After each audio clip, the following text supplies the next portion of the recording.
water sign, Cancer, Pisces, and Scorpio, kumusta po kayong lahat? Okay, so water sign, maraming salamat po sa walang sawang pagsubaybay sa ating pong reading. And kung ikaw ay bago pa lang sa ating channel, mag-subscribe na po kayo guys. And i-click mo na rin yung ating notification bell para lagi kang updated sa ating mga bagong upload. Okay, so tignan natin, water sign, ano ba yung focus ng energy mo ngayon? Okay. Water sign. Okay.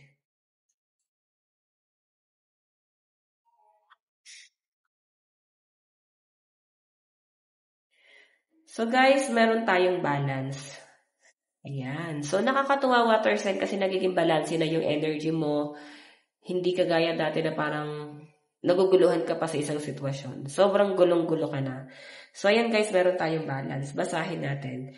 Blending the ideas of others with your own to create something extraordinary, successful, compromise, the power of diversity, self-control, patience, and balance. Diba? Kaya mo nang kontrolin yung emosyon mo. And ito guys ha, yung parang 2 of cups ba to? Okay. Parang ano rin to guys, parang ang tawag dito, hindi pala to 2 of cups. Parang temperance, no? So, yung temperance kasi guys, nakaka-feel yan ng sakit and parang may emotion. So, I think yung iba sa inyo, nahil ka na doon. Naliwanagan ka na. Okay, iba sa inyo guys, unti-unti ka nang nagiging okay. Yun po yung magandang nakikita ko nito. Nagiging okay ka na. Okay? Or kahit pa paano guys, nagkakaroon na guys ng daan kung bakit parang nagkaroon na ng halaga. Kung akala mo dati wala ka ng direksyon, nasasaktan ka. Pero ngayon guys, nakakita ko parang nagkakaroon na ng halaga lahat ng ginagawa mo ngayon. Okay? So, mas nagkakaroon ng kapaki-pakinabang sa buhay mo. Ayan. Tignan pa natin guys.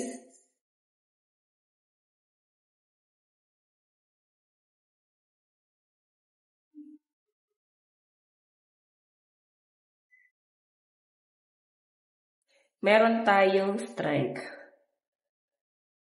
Okay. Ayun na, parang kang bagong ikaw. Meron tayong 9 of lightning, resilience. Meron tayong heartbreak, 3 of clouds, 3 of cups. Meron tayong 4 of clouds, 4 of cups, rest. Nasasaktan pa rin naman kayo guys. Yun yung pinapakita sa akin dito. Okay, nasasaktan pa rin naman kayo. Pero ang malinaw kasi guys dito, kahit papano, strength, compromise, compassion. Pag pinakita kasi guys tong strength na to, independent to eh. So I think, mas nagiging independent ka ngayon. Dahil sa dami ng pinagdaanan mo. Okay? Ngayon guys, parang may manunumbalik sa inyo. Nasakit sa nakaraan. Like, pinahirapan ka, hindi naging maganda yung kabataan mo. Parang buong buhay mo, sakit lang yung naramdaman mo. Okay? So, I think yung iba sa inyo parang bumaligtad yung sitwasyon. Okay? Bumaligtad yung sitwasyon. Okay? Tingnan pa natin, guys. Lucky number mo is 8934.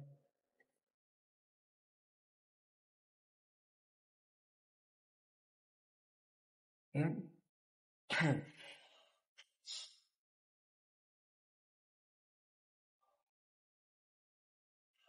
So, meron tayo guys 4 of swords. Meron tayong Queen of Pentacles.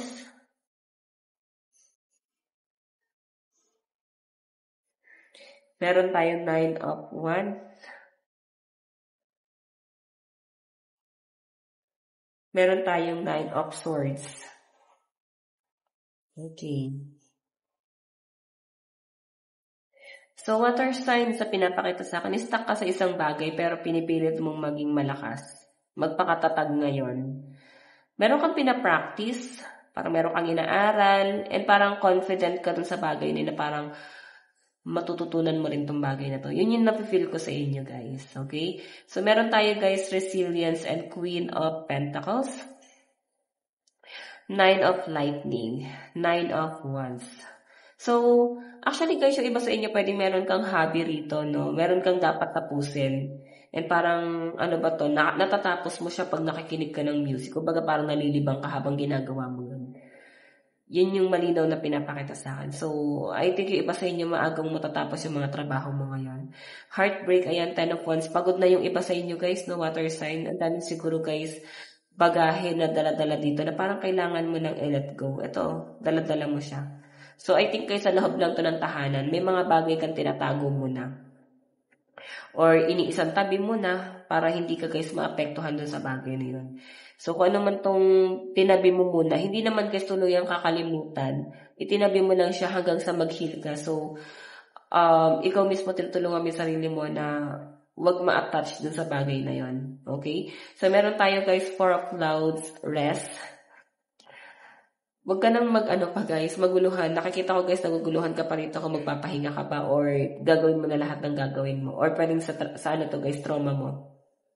Yung iba sa inyo guys, pwede meron kayong insomnia, hindi kayo makatulog agad. Ang dami nyo kasi guys iniisip eh. Ayan no. Sobrang emotional yung mga water sign.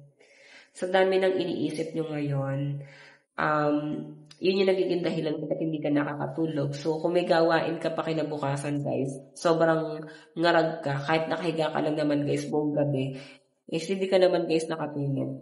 Diba? So, siguro kailangan nyo na, guys, ng sleeping pills or vitamins para maging naayos ang inyong pagtulog. Or minsan kasi, guys, dala rin, guys, ang pag-overthink.